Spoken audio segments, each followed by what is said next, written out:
അസ്സലാമു അലൈക്കും വറഹ്മത്തുള്ളാഹി. Welcome back. ഇന്ന് ഞാൻ നിങ്ങളായിട്ട് ഷെയർ ചെയ്യാൻ പോകുന്നത് ഈ വെള്ളിയാഴ്ച ദിവസത്തിൻ്റെ വിശേഷങ്ങളാണ്. കൂട്ടത്തിൽ എൻ്റെ തഹജ്ജുദിൻ്റെ പ്രിപ്പറേഷനെയും കുറിച്ചാണ്. അൽഹംദുലില്ലാഹ്, ഈ അവസരം എനിക്ക് തന്ന റബ്ബിനെ ഞാൻ ഒരുപാട് സ്തുതിക്കുന്നു. അപ്പോൾ ഞാൻ തഹജ്ജുദിന് വേണ്ടി നമ്മൾ പ്രിപ്പയർഡ് ആകേണ്ടത് അന്ന് മുതലല്ല, തലേ ദിവസം മുതലാണ്. നമ്മൾ ആദ്യം ചെയ്യേണ്ടത് തഹജ്ജുദിന് വേണ്ടിയിട്ടുള്ളൊരു പ്ലാനിങ് തയ്യാറാക്കണം. അന്ന് രാത്രി എപ്പോൾ കിടക്കണം, എപ്പോൾ എഴുന്നേൽക്കണം, തലേ ദിവസം എന്തൊക്കെ കാര്യങ്ങൾ ചെയ്തു വെക്കണം, അങ്ങനെയൊക്കെ. ഞാൻ തലേ ദിവസം തന്നെ എൻ്റെ ഡ്രസ്സും പെർഫ്യൂംഡ് ക്രീം, തസ്ബിമാല, എൻ്റെ ജേർണൽസ്, എല്ലാ കാര്യങ്ങളും, നിസ്കാരക്കുപ്പായം എല്ലാം ഞാൻ എടുത്ത് വെക്കും. അതാണ് എൻ്റെ ഫസ്റ്റ് സ്റ്റെപ്പ്. പിന്നെയാണ് ഉറക്കം. മാക്സിമം 6 മണിക്കൂറെങ്കിലും ഉറങ്ങാൻ ശ്രമിക്കാറുണ്ട്. പിറ്റേന്ന് രാവിലെ ഒരു 4 മണിയാകുമ്പോൾ എണീക്കും. അൽഹംദുലില്ലാഹ്, ചെറിയ കുട്ടികളൊക്കെ ഉള്ളവന്മാർക്ക് ഉറക്കം കുറവായിരിക്കും. എത്രയോ ആഗ്രഹിച്ചിട്ടും സമയത്തിന് എണീറ്റ് നിസ്കരിക്കാൻ കഴിയാത്തവരുണ്ട്. പക്ഷെ ആരും സങ്കടപ്പെടേണ്ട. നമ്മുടെ മനസ്സറിയുന്ന ഒരു രക്ഷിതാവ് നമ്മുടെ കൂടെ ഉള്ളപ്പോൾ നമ്മൾ എന്തിനാണ് ടെൻഷൻ അടിക്കേണ്ട ആവശ്യം? എനിക്ക് ഒരുപാട് അറിവുകളൊന്നുമില്ല, പക്ഷേ ഞാൻ ഒരുപാട് പഠിക്കാനും അറിയാനും ശ്രമിക്കാറുണ്ട്. പ്രത്യേകിച്ച് തഹജ്ജുദിനെ കുറിച്ച് ഒരുപാട് അറിയാൻ ശ്രമിച്ചിട്ടുണ്ട്. അൽഹംദുലില്ലാഹ്, അങ്ങനെ ഞാൻ വായിച്ച, എന്നെ തഹജ്ജുദ് നിസ്കരിക്കാൻ പ്രേരിപ്പിച്ച തഹജ്ജുദിൻ്റെ ചില ശ്രേഷ്ഠതകൾ ഞാൻ പറഞ്ഞു തരാം. ആർക്കെങ്കിലും ഉപകാരപ്പെടുകയാണെങ്കിൽ, ഞാൻ കാരണം ആരെങ്കിലും നിസ്കരിക്കുകയാണെങ്കിൽ നിസ്കരിക്കട്ടെ. ഇത് നിസ്കരിക്കുമ്പോൾ ഉള്ള പ്രത്യേകത എന്താണെന്ന് വെച്ചാൽ, അന്നത്തെ ദിവസം ഭയങ്കര ഹാപ്പി ആയിരിക്കും. എൻ്റെ കാര്യങ്ങളെല്ലാം എൻ്റെ റബ്ബ് ഏറ്റെടുത്തു എന്നൊരു ചിന്ത വരും. അപ്പോൾ തന്നെ നമ്മൾ ഫ്രീ ആവും. തഹജ്ജുദിന് എണീക്കുമ്പോൾ ഞാൻ കുളിക്കാറുണ്ട്. അതിന് വലിയ ശ്രേഷ്ഠതയുണ്ട്. കാരണം നമ്മുടെ ദുആക്ക് പെട്ടെന്ന് ഉത്തരം കിട്ടാനും നമ്മുടെ മുഖസൗന്ദര്യം വർദ്ധിപ്പിക്കാനും അങ്ങനെ നമ്മളങ്ങനെ ഒരുപാട് ഗുണങ്ങളുണ്ട് അതിന്. പിന്നെ നമ്മൾ പോകുന്നത് നമ്മുടെ രക്ഷിതാവുമായിട്ട് സംസാരിക്കാനാണല്ലോ. അപ്പോൾ അങ്ങനെ മുഷിഞ്ഞു പോകാൻ പാടില്ല. അപ്പോൾ പെർഫ്യൂം നല്ല അത്തറൊക്കെ പൂശി നല്ല ഭംഗിയായിട്ട് വേണം നമ്മൾ നിസ്കരിക്കാൻ വേണ്ടിയിട്ട് പോകാൻ. ഖുർആനിൽ അള്ളാഹു പറയുന്നുണ്ട്, കിടക്കുന്ന വിരിപ്പുകളിൽ നിന്നും അവരുടെ പാർശ്വഭാഗങ്ങൾ അകന്നു പോകും. ഭയത്തോടെയും പ്രതീക്ഷയോടെയും അവർ തങ്ങളുടെ രക്ഷിതാവിനോട് പ്രാർത്ഥിക്കും. സജദ സൂറത്തിലെ 17-ാമത്തെ അധ്യായമാണത്. തീർച്ചയായും ഭക്തന്മാർ അഥവാ സൂക്ഷ്മതയുള്ളവർ സ്വർഗത്തിൽ ചില ആരാമങ്ങളിലും അരുവികളിലുമാണ്.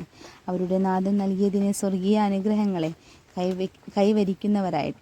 തീർച്ചയായും അവർ സ്വർഗത്തിൽ പ്രവേശിക്കും മുൻപ് ദുനിയാവിൽ സൽക്കർമ്മം ചെയ്യുന്നവരായിരുന്നു. അവർ രാത്രിയിൽ അല്പം മാത്രം ഉറങ്ങിയിരുന്നുള്ളൂ. അധികവും രാത്രി നിസ്കരിക്കാൻ ഉപയോഗിക്കും. അത്താഴ സമയങ്ങളിൽ അവർ പാപമോചനത്തിനായി അപേക്ഷിച്ചിരുന്നു. അദ്ദാരിയാത്തിലെ 16 മുതൽ 20 വരെയുള്ള അധ്യായം.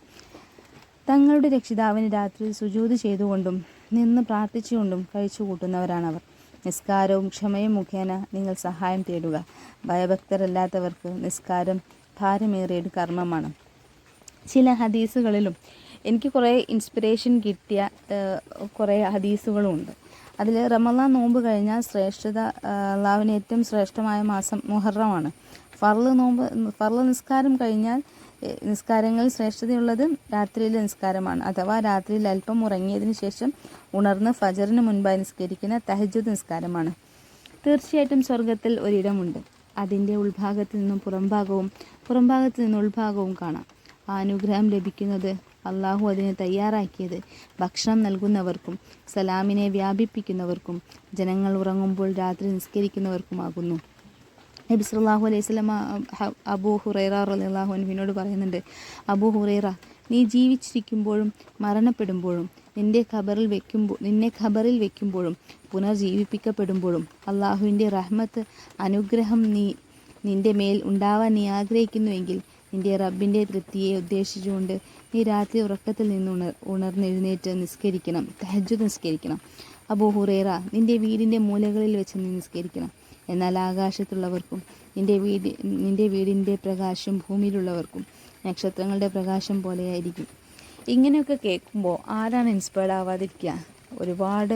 എന്നെ ഒരുപാട് ഇൻസ്പയർഡ് ആയിട്ടും എന്നെ ഒരുപാട് സ്വാധീനിച്ച കുറച്ച് ഹദീസുകളും ഖുർആനിൻ്റെ വായിച്ച കാര്യങ്ങളാണ് ഞാൻ പറയുന്നത്. ഒരുപാട് അറിവുകളൊന്നും ഉണ്ടായിട്ടില്ല, പക്ഷെ ഞാൻ വായിച്ചതും അറിഞ്ഞതും. ഞാനൊരു തഹജ്ജുദ് നിസ്കരിക്കാൻ തുടങ്ങിയിട്ട് ഒരു 8 വർഷത്തോളമായി. അൽഹംദുലില്ലാഹ്, ഒരുപാട് മനസ്സമാധാനമുണ്ട്. പക്ഷേ എൻ്റെ അറിവുകൾ പരിമിതമാണ്. ഞാൻ തഹജ്ജുദ് നിസ്കരിക്കാൻ തുടങ്ങിയിട്ട് ഞാൻ പറഞ്ഞല്ലോ 8 വർഷമേ ആയിട്ടുള്ളൂ. പക്ഷേ എനിക്കൊരുപാട് മാറ്റങ്ങൾ വന്നിട്ടുണ്ട്. എനിക്കൊരു നടുവേദന ഉണ്ടായിരുന്നു. ഡോക്ടറെ കാണിച്ചപ്പോൾ കാൽഷ്യത്തിൻ്റെ കുറവാണെന്നാണ് പറഞ്ഞത്. 2 വർഷത്തോളം ഞാൻ പല മരുന്നും മാറ്റി കഴിച്ചു നോക്കിയപ്പം ഒരു മാറ്റവും ഉണ്ടായില്ല. പിന്നീട് ട്രീറ്റ്മെൻറ്റ് കൂടാതെ തന്നെ ഞാൻ ട്രീറ്റ്മെൻറ്റിൻ്റെ കൂടെ തന്നെ ഞാൻ തഹജ്ജുദ് നിസ്കരിക്കാൻ തുടങ്ങി.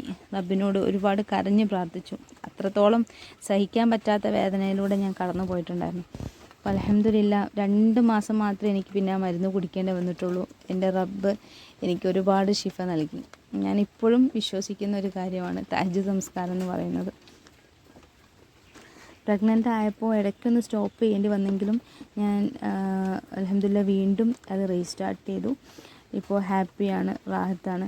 ഈ വീഡിയോ ആർക്കെങ്കിലും ഉപകാരപ്പെടട്ടെ എന്ന് വിചാരിച്ചിട്ടാണ്, അതായത് എൻ്റെ അറിവുകളാണ് ഞാനിതിൽ ഷെയർ ചെയ്തത്. ഇഷ്ടപ്പെട്ടാൽ എന്നെ ഒന്ന് സപ്പോർട്ട് ചെയ്യണം. Thanks for watching. അസ്സലാമു അലൈക്കും വറഹ്മത്തുള്ളാഹി.